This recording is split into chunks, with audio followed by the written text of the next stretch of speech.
ouvindo? Toma, parte lá. Sequência 1, take 1. Primeiro a gente queria falar, na verdade, sobre a criação da editora e tal, a história, como vocês vieram parar aqui no Rio, cara, a editora. Começa aí, velho.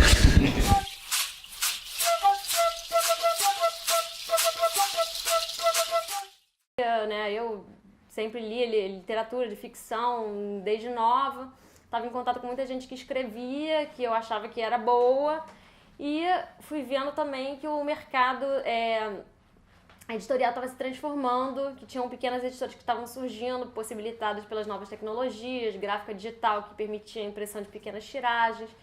E aí eu vi que era um projeto possível, fundar minha própria editora. Então, a revista surgiu em 94, faz 20 anos agora. E na época tem uma coisa muito engraçada, porque em 94 o computador ainda era um luxo. A gente não tinha computador. Então a gente tinha que achar um amigo rico que tivesse computador e impressora para digitar os textos, para imprimir os textos, para poder colar, recortar e colar para fazer a revista. Então tinha um esforço também de rodar a cidade atrás de algum amigo que tivesse mais dinheiro e disposição de liberar o computador pra gente poder fazer a revista. Não era tão fácil como agora, a gente não tinha equipamento para fazer a revista mesmo, ninguém tinha computador em casa, ninguém tinha estrutura para fazer isso. A editora foi criada em 2006 pelo Ricardo Pinto de Souza, que hoje é professor de teoria literária da UFRJ, e ele criou a editora com uma proposta de fazer livros artesanais, divulgação de poesia de jovens. Quando ele me chamou para ser sócia, eu propus a ele que a gente mudasse essa proposta de livro artesanal, que embora eu goste muito, há uma certa dificuldade de enfrentar e estar no mercado por conta da tiragem, né?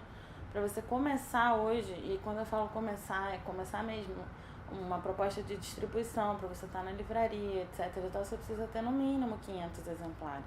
E fazer 500 exemplares à mão é realmente muito difícil. E aí, essa coisa de você estar sempre trazendo uma novidade. Então, se você faz o livro artesanal, você não consegue ter um lançamento por mês, um a cada 2 meses. Dentro desse lance de fazer o livro tipo artesanal e tal, acabei que eu fiquei meio deslumbrado, né, com as técnicas e tal. Quando a gente foi fazer o Plateiro, é um livro extremamente complexo, tá ligado? Que é esse? É uma encadernação difícil, cara. E aí em 2012 a gente conseguiu publicar o Plateiro, só que o Plateiro foi um livro caro que demorou pra fazer e a gente achou que ia ser um sucesso e no lançamento vendeu 11 livros. Cara, a gente deu muita cabeçada, né? A gente gastou, sei lá, 3 mil, 4 mil reais pra fazer o livro, o lançamento, e vendemos 400 reais, tá ligado? E a gente, quebrou, velho. Acabou, a editora acabou, tá ligado? Já acabou várias vezes, né? A gente acabou várias vezes, mas depois do Plateiro foi o período mais tenso.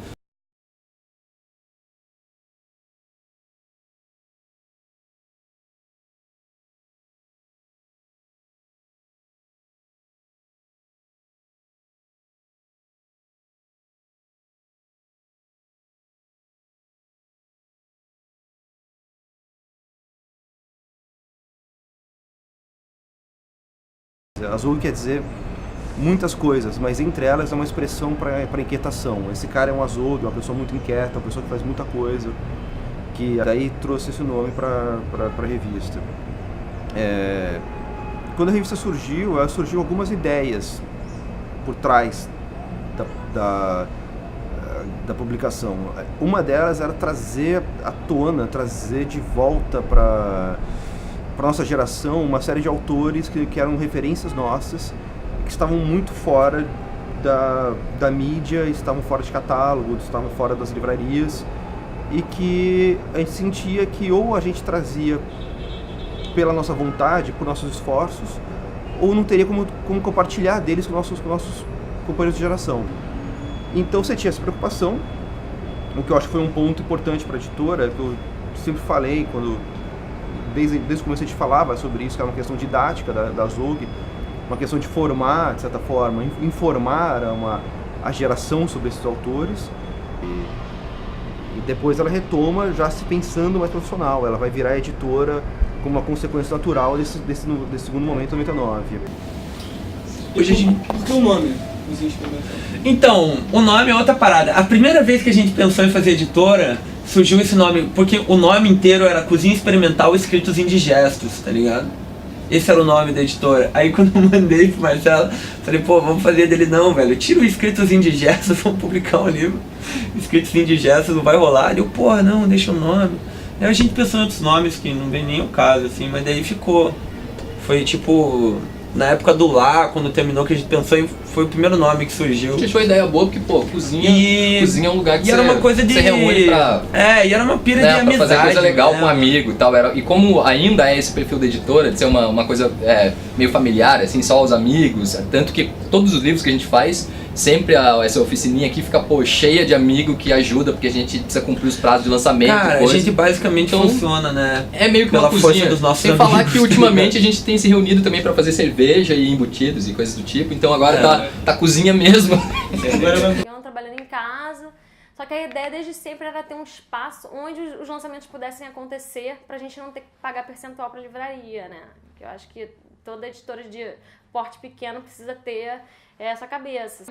E aí, na verdade, o que acontece hoje é isso. A gente divide o espaço físico com o pessoal do Sebo e faz os nossos lançamentos lá, normalmente, mas otimiza o espaço, entendeu? Então, agora tem muita editora que faz também lançamento em bar, né? Isso é uma prática comum também, né? Das pequenas editoras, fazer lançamento em bar, onde você não tem custo nenhum. E fica um clima agradável, né? Uma atmosfera informal, que eu acho muito mais bacana do que fazer lançamento em livraria, né? Então, assim, as pequenas editoras, elas também entraram injetando uma dose de informalidade, assim, nesse mercado, que eu acho que tem esse certo charme, sabe? Totalmente, a editora era lá em casa, eu acordava, um dia eu acordava motoboy, outro dia eu acordava motoboy não, porque eu nunca tive moto, mas office boy, e outro dia eu acordava editor, mas faz, sei lá, pouco tempo atrás, sei lá, 2 anos atrás, eu lembro de um dia na rua que eu tava andando com várias caixas de livro na rua, daí eu encontrei o Eduardo Coutinho, que morava aqui do lado, e o Eduardo Coutinho falou, poxa Sérgio, eu achei que eu tinha uma editora, eu tenho um office boy, assim, ele riu da minha cara, eu falei, e é isso, sabe, tipo, a Zug só foi ter alguém trabalhando a sério nela no seu 3º, 4º ano, antes não, antes era sozinho, one man show, Só que a gente não dava conta de gerir isso, né? Porque é muita coisa, só, né? Pra a editora ser viável financeiramente, a gente precisa publicar 4 livros por mês atualmente. Então, eu e minha sócia, a Tatiana, eu cuido da parte de produção editorial propriamente dita, ela de divulgação, de negociação com livraria. Então era muita coisa pra gente, não dava conta. A gente tem uma vantagem hoje em dia que são essas gráficas digitais. Então, a gente faz uma espécie de tiragem sob demanda mesmo, né? Tem uma tiragem inicial, que gira ao redor dos 100 livros, que é só para fazer o lançamento e depois mandar de imediato para as nossas livrarias aqui no Rio, parceiras, e ficar em estoque para a gente entregar pelos pedidos do site, etc. E depois os pedidos depois a gente vai imprimindo conforme vai tendo pedido, né? Então tem pedido de livraria, tem um pedido do próprio autor, ou vai participar de uma feira, de um evento, aí a gente imprime para isso.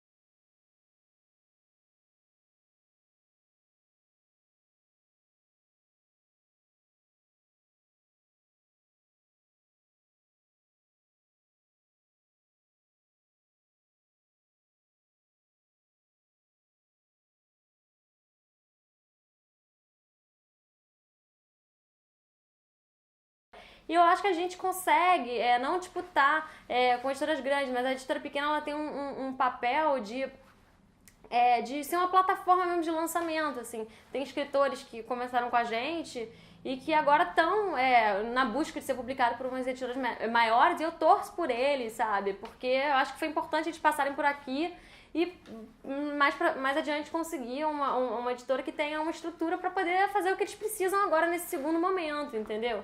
Mas ela é fundamental para formar os escritores. Esse início da carreira do escritor é a editora pequena que vai colher, entendeu? Então é para isso. vários autores que depois vão para grandes editoras começaram nas editoras pequenas e médias, né? E às vezes voltam falando, eu prefiro mil vezes publicar assim, tipo... Porque o que acontece numa editora pequena média que vai publicar 1 a 2 livros por mês, se você tem um grande autor, um grande no sentido assim, de mais conhecido, você vai investir muito naquele autor. E aquele autor, talvez numa editora grande, ele é só mais um autor. Então, obviamente, ele não vai ter nenhum tipo de, não privilégio, mas aquele bem trato que uma editora pequena pode dar, né? Assim, vocês viram, eu atendi a porta e tal, então assim, numa editora pequena, você tem um contato com o editor direto, então eu acho que isso facilita muito. Aquelas coisas da Zog, né? A Zog é uma editora que tem autores que não fazem sentido ela ter, o tamanho dela. Eu sempre brinco que algum dia vão falar, olha, cara, o que está acontecendo? Quer dizer, me explica aí, quer dizer, como a Zog pode ter com o tamanho dela e sem nenhum dinheiro, Clarice Lispector, Eisenstein, Borges, Drummond, Vinícius de Moraes, não faz nenhum sentido, a gente não encaixa.